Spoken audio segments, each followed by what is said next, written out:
If you love mixed games, tournament table pressure, and elite level analysis, you're in the right place. Join us as we dive deep into an exclusive hand for hand analysis from an action packed online 8 game tournament featuring insights from the film. From key decisions to pivotal moments that make all the difference, we break it down with precision and depth. Plus, we're bringing you the kind of analysis that only comes from a first person perspective and with the kind of expertise that lets you see every move, listen to every thought process, and be a part of every strategy shift. Whether you're looking to sharpen your game or just enjoy some top tier mixed game poker insight, or both, this series is for you. Enjoy the following preview, and if you want more, get the full hand for hand analysis of the entire tournament by subscribing at our Substack channel, pokerchannel.substack.com. Welcome to episode 73 and our very first videocast of Poker All the Games.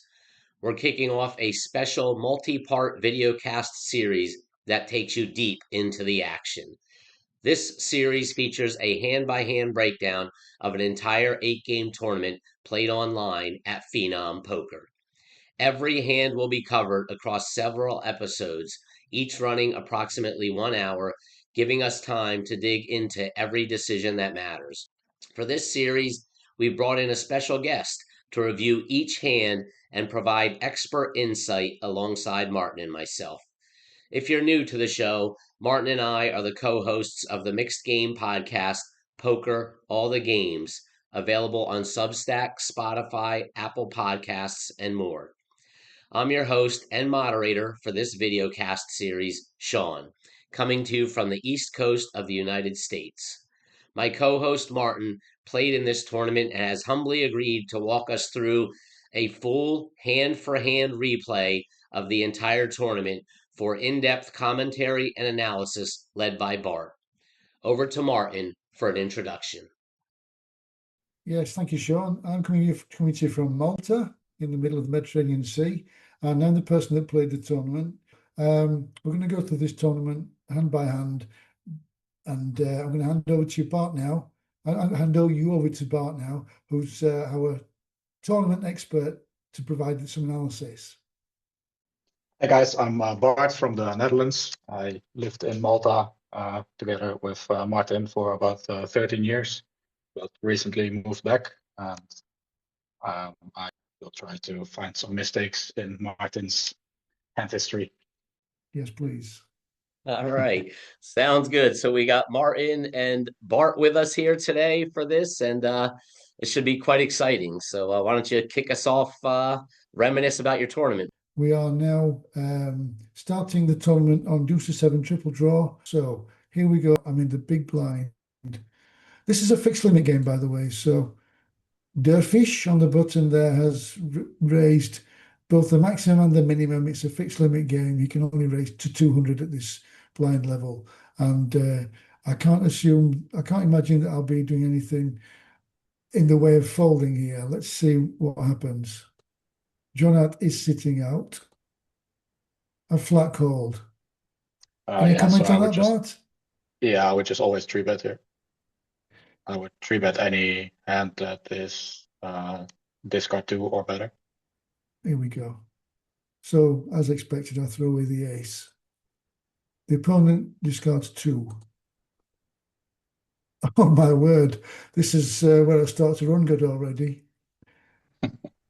That's a very good hand in this game. It's actually the 4th nut, I think. And I'm playing against a person who's drawing 2. Would you lead here or would you check the check raise, Bart? Yeah, I would just always lead with fewer discards. No, it's not the fact that you've picked up the hand, it's the fact that you had fewer discards. Yeah, it's completely irrelevant, I think. Like if you would pick up a 6 and make a pair of 6s, I would lead that as well. It's just for your range. It's so good to have him fold some hands, and then it's also you're not really trapping much by checking here because he's gonna be so strong when he's betting. We're gonna move on to 7-card stud here. Wait, Martin, with what looks like a beautiful 7-card stud hand to start here. It's pretty, but then when you see what everybody else's open cards are, it loses a bit of its value because there are 3 clubs visible. Look at that, I'm still running good. Pair of queens straight away. And a continuation bet. He folds and we move on. Right, now we move on to Omaha 8 or better. So I've got no suits, but I've got aces, and I do have some emergency low aspects to my hand. Let's see what happens here. 2 limpers, and I complete. I raise. You okay with that, Bart? Yeah, it's a hand that prefers to play with fewer people, I would say.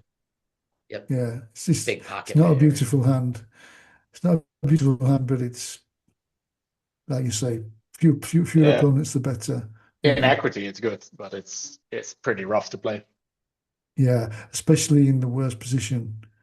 First to act on every street after the flop, from the flop onwards, yeah. We hope you enjoyed this preview for episode 73 of Poker, All the Games. If you want more high-level mixed game poker analysis, tune in, level up, and see poker through the eyes of the player, plus expert analysis and insight from multiple commentators watching alongside. Get the full hand-for-hand analysis of this entire tournament by subscribing to our channel, pokerchannel.substack.com. We look forward to seeing you on the poker felt. Be sure to leave us a review and subscribe to this podcast, Poker, All the Games, so you never miss an episode. Until then, may your hands be huge, your cards fill both high and low, and scoop as many pots as you can.